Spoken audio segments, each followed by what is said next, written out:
47 حضرت عبدالرحمن بن ابی بکر رضی اللہ عنہ بیان کرتے ہیں کہ نبی اکرم صلی اللہ علیہ وسلم کے ہمراہ ہم 130 آدمی تھے۔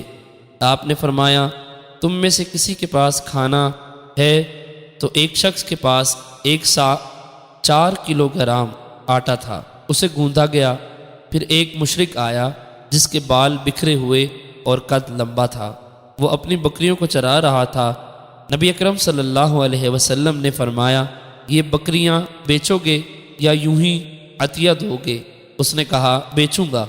آپ نے اس سے ایک بکری خرید لی، اس کا گوشت تیار کیا گیا اور رسول اکرم صلی اللہ علیہ وسلم نے اس کی کلیجی بھوننے کا حکم دیا۔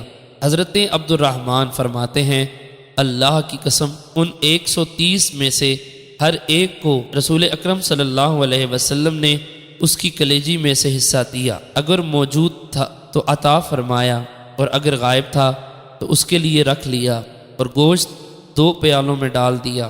بس ہم سب نے اس میں سے سیر ہو کر کھایا اور دونوں پیالوں میں کچھ بچ بھی گیا، پھر میں نے اسے اونٹ پر رکھ لیا یا جس طرح راوی نے بیان کیا۔